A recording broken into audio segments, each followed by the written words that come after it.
students, welcome back to the channel Molecule Mentor.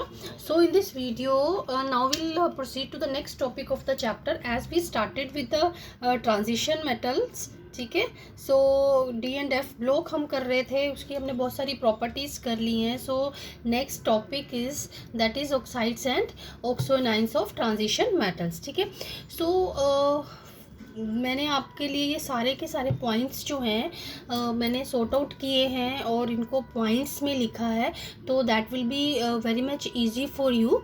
तो आप इसको पॉइंट्स में करना, क्योंकि रीजनिंग के क्वेश्चंस जो हैं वो आपको ऐसे पॉइंट्स में करोगे तो आपको जो पर्टिकुलर एरिया है यहाँ जहाँ से आपको क्वेश्चंस जो हैं वो रीजनिंग के आ सकते हैं, that will be very much clear to you. So now the very first point that is oxides of 3D series. अगर हम 3D सीरीज की बात करें, so they are generally form from the reaction of metals and oxygen at high temperature. So first of all अगर हम बात कर रहे हैं ऑक्साइड्स की, तो ऑक्साइड्स जो हैं वो बनते कैसे हैं 3D सीरीज के. ठीक है, सो हम पर्टिकुलर एग्जांपल लेते हैं 3D सीरीज की. सो सिंपली अगर मेटल्स को हम ऑक्सीजन के साथ रिएक्ट करते हैं, so what is the condition, that is high temperature. At high temperature so oxides they are formed. Now what will be the oxidation states of these oxides. So पहले भी हमने previous topics में से आपने अगर आप प्रीवियस वीडियोस देखो तो उसमें आपको ऑक्सीडेशन स्टेट्स का जो है वो टॉपिक मिलेगा, तो उसमें आप देख सकते हो कि कैसे जो है ट्रांजिशन एलिमेंट्स चाहे अगर फर्स्ट सीरीज़ की बात करूँ, so they show the variable oxidation states, what is the reason behind that. तो ये सारी चीज़ें मैंने उस वीडियो में आपको बहुत अच्छे से एक्सप्लेन करके बताई हैं.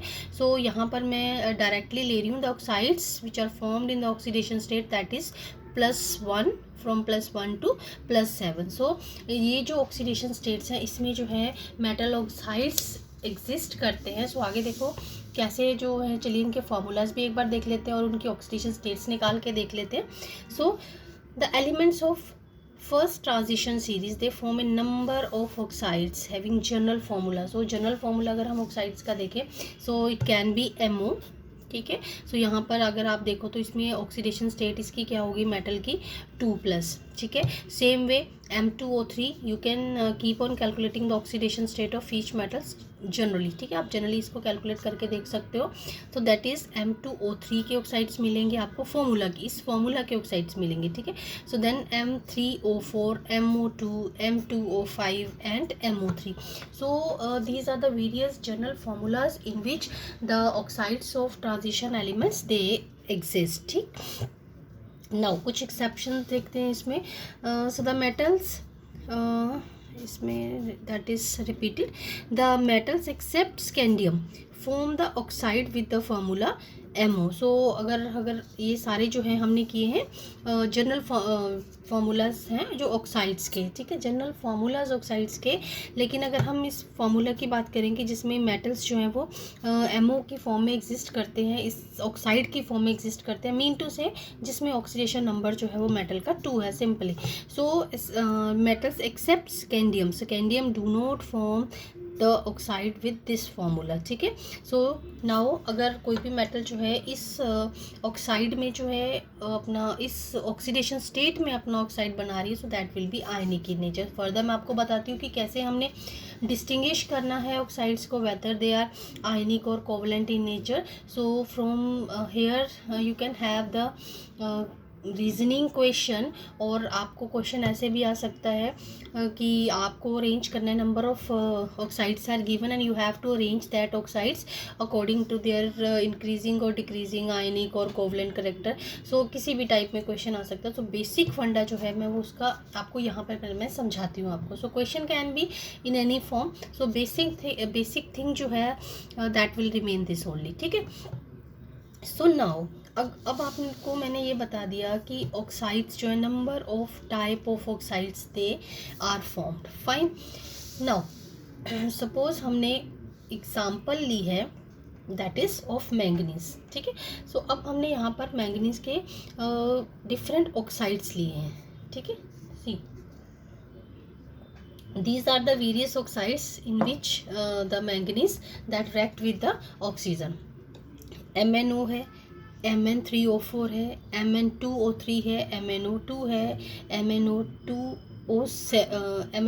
Mn2O7 sorry. So this is Mn2O7.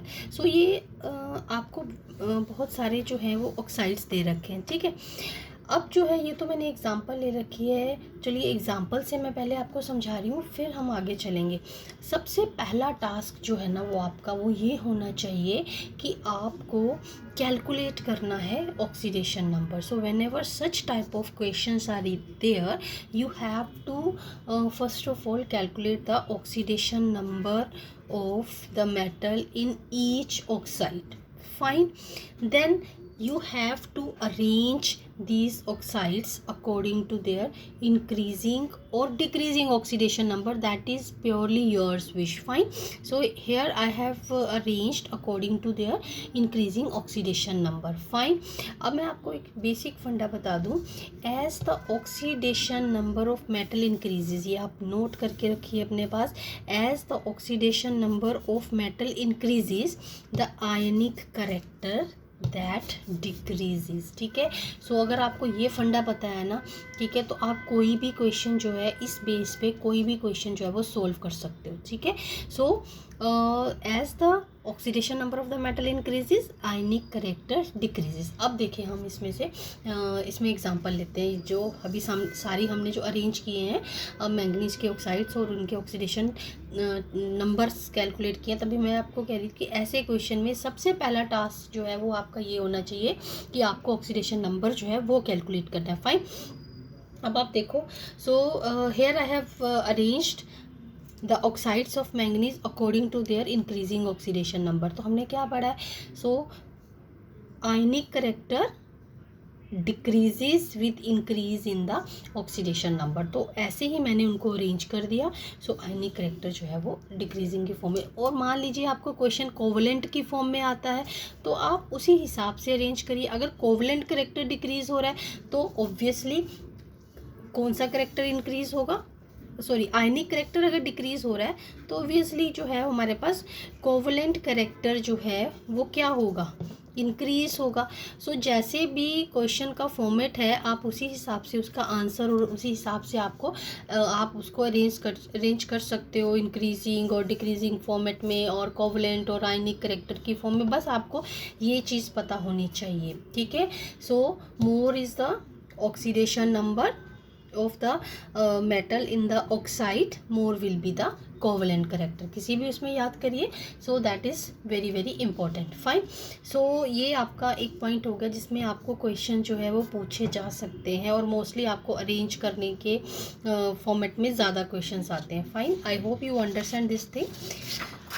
Next is the, अच्छा मैं आपको यहाँ पर एक चीज़ पहले बता दूँ. So you will be having this question in your mind that why this happens, कि मेटल का अगर ऑक्सीडेशन नंबर ज़्यादा है तो कोवलेंट करेक्टर इंक्रीज कैसे होता है. सो आई होप कि आपने 11th में फजन्स रूल जो है वो किया होगा.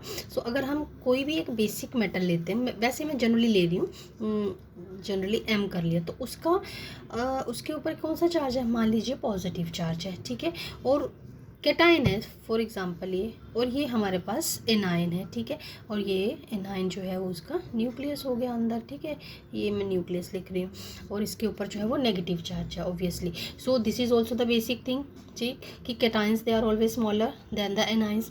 अब देखो जितना ज़्यादा चार्ज जो है वो कैटाइन का होगा, सो उतनी ही ज़्यादा पावर से ये क्या करेगा, इलेक्ट्रॉन क्लाउड को अपनी तरफ जो है वो पुल करेगा. So this is Fajans rule. जगह आप क्लास 11th की बुक में जा कर के पढ़ सकते हो. ठीक है. वहाँ पर क्लियरली बहुत से पॉइंट्स दिए हुए हैं इस रूल के. सो मैं आपको यहाँ पर शॉर्ट में बता रही हूँ. So more is the charge of the cation. ठीक है. More will be the covalent character. और यू कैन से जो पुल है उसका इलेक्ट्रॉन क्लाउड के ऊपर जो पुल है, जो उसको जिस स्ट्रेंथ से पुल करेगा, so that will be more. अब आप खुद देख सकते हो कि चार्ज के इंटेंसिटी कम है. ठीक है. तो क्या होगा, ये जो इलेक्ट्रॉन क्लाउड है कम आएगा इसकी तरफ. ठीक है. अगर चार्ज की इंटेंसिटी बहुत ज़्यादा है तो कैसे होगी चार्ज की इंटेंसिटी, जैसे 7+ चार्ज है इस पर, अगर हम इसी की एग्जांपल देखें. ठीक है. तो साइज़ छोटा हो गया, सो चार्ज ज़्यादा हो गया, सो चार्ज टू साइज़ रेशो जो है वो बढ़ गई. ठीक है.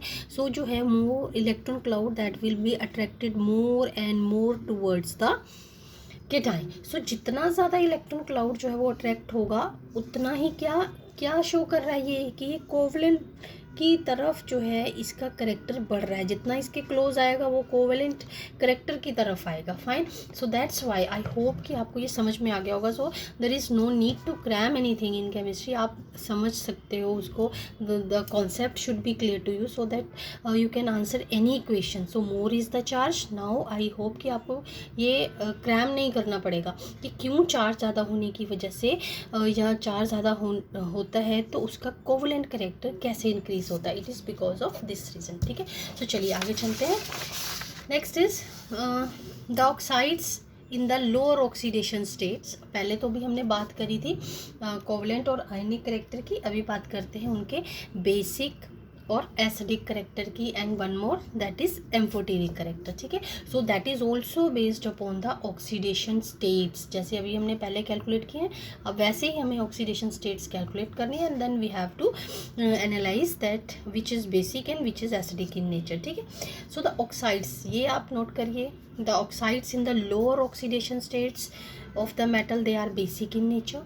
In the higher oxidation states they are acidic in nature, whereas the intermediate states they are amphoteric in nature. I hope you understand the meaning of amphoteric, ठीक है, which have basic as well as acidic characters both. Fine, अब आप यहीं से देखो, पहले हम direct example से देखते हैं.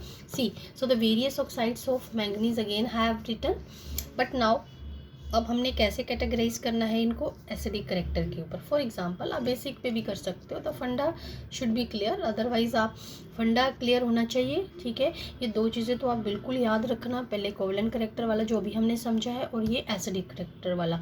सो both points they are very very important. So then MnO, Mn3O4. So same way I have calculated the oxidation number of each metal in all the oxides. Fine, अब देखो कि सबसे लोअर ऑक्सीडेशन नंबर जो है वो किस में है, +2 है ना जो सबसे lower, so that is basic. सबसे ज़्यादा कौन सा है, +7, so that is acidic in nature.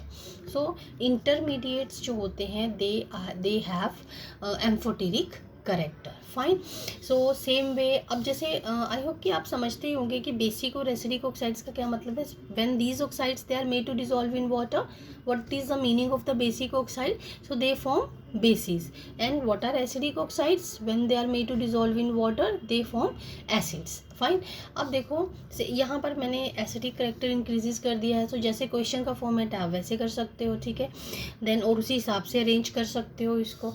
Then Mn2O4 dissolves in water to give the acid HMnO4. ये मैंने जस्ट एग्जांपल से लिखा है, आपको बताया कि जैसे अभी मैंने बोल के बताया कि एसिडिक ऑक्साइड्स का क्या मतलब है. सेम वे अगर हम क्रोमियम की एग्जांपल लेते हैं, तो various oxides of chromium are, ठीक, so this is CrO, Cr2O3 and CrO3. अब सेम वे सबसे पहला टास्क हमारा क्या होगा कि we have to calculate the oxidation number of the metal in all the oxides. Lower oxidation number क्या है, बेसिक होगा, हायर में क्या है, एसिडिक होगा, और इंटरमीडिएट इसमें कौन सा आ रहा है, 3+, that will B amphoteric in nature. ठीक है, I hope you understand the basic points of this topic, और आप रीजनिंग क्वेश्चंस को अच्छे से सॉल्व कर पाओगे. So in case you are facing any issue you can write me in the comment box. That's all for this video.